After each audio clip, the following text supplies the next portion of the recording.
And so here we are today, celebrating the anniversary of the dedication of Holy Trinity.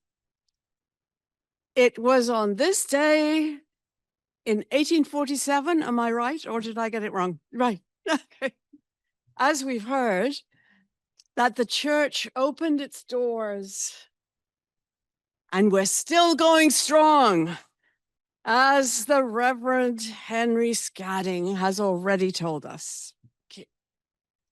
And what it is such a blessing today to be joined, well, at least in spirit, by some of them, by the members of the community of San Esteban, because their presence with us in our journey as Holy Trinity is very significant at this time, as I will be outlining in due course.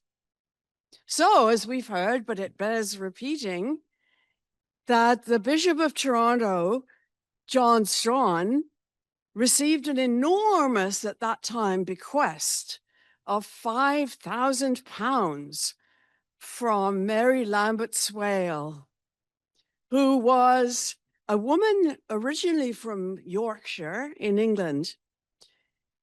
Now, at that time, most Anglican churches, as we've heard, charged pew fees. And that meant that you had to pay to sit in a certain place in the church. But Mary Lambert Swale's aim, and it bears repeating, was to establish an Anglican church in Toronto where the pews would be free and unassigned. And so when Bishop Strachan established the Church of the Holy Trinity, there were no pew fees. So Holy Trinity could open its doors to immigrants, refugees, people escaping the Irish famine, but also former slaves who were escaping from south of the border, and generally poor working class families who lived in this area. Because it's hard to imagine now, isn't it? But the area where this church was constructed was in the middle of what is known, or what was known as, the Ward. And the Ward was the area of Toronto where many new immigrants first looked for housing, because the housing in this area was full of cheap, but also cramped and unsanitary boarding houses. So, from the outset, and continuing throughout its history to the present day, Holy Trinity has opened its doors to marginalized groups, such as the LGBTQ community and others, who have not been welcome in many mainstream congregations. Holy Trinity, from its foundation, adopted what later became known in theological reflection as the preferential option for the poor. What does that mean? Well, the preferential option for the poor is a way of asserting that while God loves all peoples and all of creation without exception, the God who is revealed in our scriptures has consistently been moved to reach out, rescue, and care for those who are poor and marginalized in a special way. I have heard the cry of my people in Egypt, says the God of the Exodus, and I will redeem them with an outstretched arm and mighty deeds. This God has a special love and care for the poor. So we read in today's passage from Isaiah, When the poor and needy seek water and there is none, and their tongue is parched with thirst, the Holy One will answer them and will open rivers on the bare heights and fountains in the midst of the valleys. Now, there have been individual prophets and saints throughout history who have lived out the preferential option for the poor. Francis and Clare of Assisi, as Len, our beloved Len, has so eloquently described in his latest book. But the idea that the church as a whole should be a community for the poor and of the poor has often been, throughout history, fiercely resisted by the establishment in both Protestant and Roman Catholic Church leadership. Until, that is, in the 1960s, the bishops and leaders of churches in Latin America were inspired by the call of the Second Vatican Council for the church to engage directly in the struggle of the marginalized. There were meetings in Latin America after the council, held at Medellin in Colombia in 1968, and Puebla in Mexico in 1979. When the Latin American bishops and theologians such as Gustavo Gutierrez produced a series of writings that became foundational to an enormous revival of the church throughout Latin America and beyond. And this, to me, is why the community of San Esteban represents such a gift to us at Holy Trinity now, and such an important inspiration for the ongoing journey of Holy Trinity. As we seek to live out the preferential option for the poor from our foundation to the context of today, the experience of people who come from the community of San Esteban from so many parts of Latin America is a tangible link for us to the theology of liberation, which has been lived out for so long without being named as such. Now, the care of the marginalized demands not just charity, but justice and empowerment. And I heard this stated again last week, very powerfully, by the Reverend Rodrigo Espiuca, who gave the keynote address at the Diocesan Social Justice Conference. And Dr. Espiuca also referenced the Brazilian educator, Paulo Freire. Why? Well, at the same time that the Medellin and Puebla conferences were articulating the theology of liberation, the great Brazilian educator, Paulo Freire, had published his book entitled, I'm sure you know it, Bill, The Pedagogy of the Oppressed. Now, this book was not written for the church, but nonetheless, it provided a great inspiration for doing not just education, but also for the development of a theology and a practice from below, as Paulo Freire described.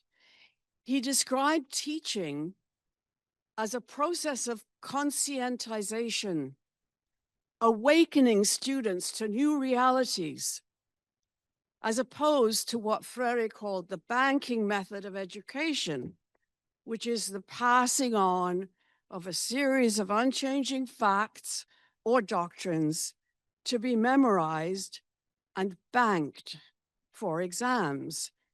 I was brought up like this in Roman Catholic schools, where we learned our catechism and then we had to repeat it. And that was our religious education.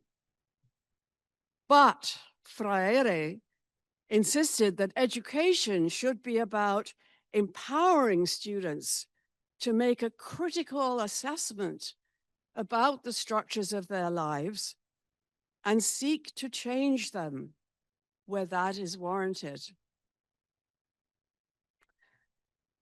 Now, empowering the poor and educating young people for conscientizations. Needless to say, these were radical notions. And some of us, I know, many of people here have got into trouble with various authorities for advocating this kind of education and preaching. So a church that promotes and activates the preferential option for the poor was highly threatening to the powers that be in both church and state. And we remember Ronald Reagan. I mean, God bless him for what he said about tariffs, but he also produced the Santa Fe Conference in the States, which was really a tirade against liberation theology, but we won't go there now. But suffice to say that Oscar Romero was not the only martyr who suffered at the hands of the US-backed resistance to liberation theology. And you know, anyway, my sort of superficial opinion, in the 21st century, I thought we have seen a kind of a stifling of the theology of liberation coming from some of the more conservative popes, but also in many of the churches. And certainly we've seen a rise of the preferential option for the rich south of the border. Or so I thought, until a couple of weeks ago, I was bowled over by reading the first major teaching document issued by the new Pope, Leo XIV. It's fascinating because this is an American Pope, but he's been formed by years of serving the marginalized in Peru, the birthplace of the father of liberation theology, Gustavo Gutierrez. And Leo's document, which in the Latin is called Dilexite, I have loved you, would have been approved by Gutierrez. Here's just a sampling, and I quote, "There is a special place in God's heart for those who are discriminated against and oppressed. And God asks us, the church, to make a decisive and radical choice in favor of the weakest." And he continues further on. He actually references the conferences of Latin American bishops held in Medellin and Puebla were also significant events for the life of the whole church. At Medellin, the bishops declared themselves in favor of a preferential option for the poor. And the Puebla conference, Leo goes on, confirmed the Medellin decision in favor of a frank and prophetic option for the poor. And it describes the structures of injustice as social sin. And he concludes, the church must continue to denounce the dictatorship of an economy that kills. Now, this document is readily available on the web if you want to read it, and I do encourage you to do so. It's a wonderful document. So as I was looking at this, I was remembering the first service that I came to at Holy Trinity while I was as yet not a sort of signed on member of the Anglican Church. The preacher was Don Heap, who had retired as member of parliament for this area in 1993. Wow, listening to him, I felt I had finally come home to a church where the practice of liberation theology was a lived reality. And one of my earliest participations at Holy Trinity was taking part in the Good Friday walks, where there was such a strong link, and Bill, you were so much a part of that, between the crucifixion of Jesus with the oppression of war and poverty and homelessness. This was a church that proclaimed that Jesus died not to save us from our personal sins, but because Jesus spoke out against injustice in society and was ready to suffer the consequences. And so today, our two communities of Holy Trinity and San Esteban continue to bear witness to God's preferential option for the poor.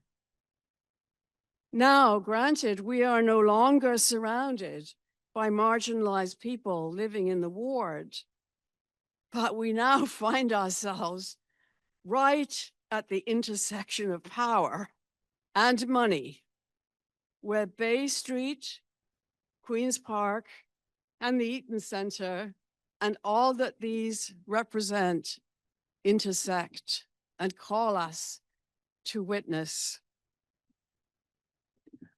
So how can we, in the coming year, continue to live out the vision of the founders of our churches and those who have followed after? How do we go forward into a year of more prophetic mission and ministry, where we are in the center of this beloved city of God's, Toronto? So now I'm going to invite people to take a moment of quiet, and I know I didn't warn people online to have a pen and pencil somewhere where they could write something down. But if you do, or if you might just think of something and be able to remember it, I want everyone to think about only one thing, and possibly the first thing that comes into your mind, which is often the one that speaks more powerfully. What is one thing that you would hope to see at Holy Trinity in the coming year for us to fulfill our prophetic mission in this diocese and in this city? So I'll come around now with pen and pencil. We'll have a few moments of silence, and then we'll have a little bit of sharing.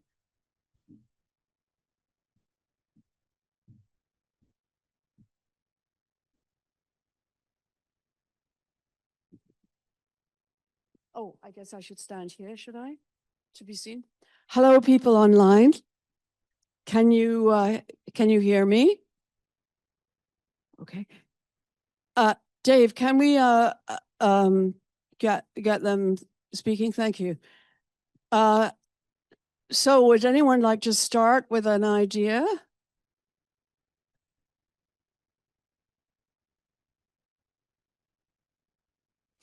From online? Yes, from online. Sorry, I should have said that. I think continuing the work of the hub seemed to me our current ministry and one that I would wish to continue. Continuing the ministry of the hub. Thank you. More Anyone children, else? more children. More children. I recently went to a presentation about how the police in Toronto are going to be taking care of the rich people who will be here for FIFA. And they're spending $3.5 million on security for rich people, but but not a cent did not once did they mention the people that are houseless. So I'm writing letters to various government officials and saying, why are we spending so much money on a bunch of fan hooligans and rich athletes when we could be spending it locally? Okay, using the context of FIFA to advance the ministry, the outreach of the houses, rather than spending millions on rich people and athletes. Anyone else online? Allowing overnight stay, even once a week, along with the other churches that are doing it, to let our homeless sleep in the warmth and with love inside the church. Allowing overnight for stays in the church for people who are houseless once a week.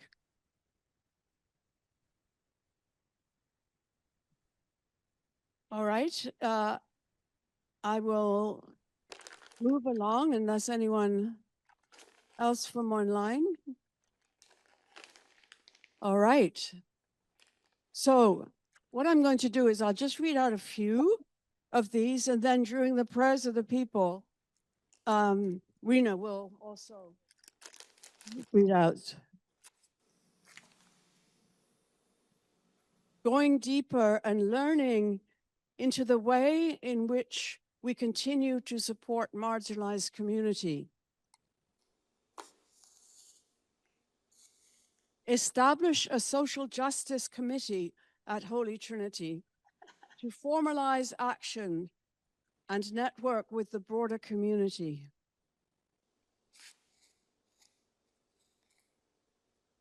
What a novel idea. Respect, love, arms, open arms, peace, no BS, and kindness. All right, one more. With tools for learning a trade, give food and also a place for living. Tools for learning a trade. Interesting. All right. Well, thank you for participating. And we will move forward with our service and our Eucharist, the bread at the table that is open to all. Open. Sorry, did someone want to say something online? No. Okay. May it be so. Amen.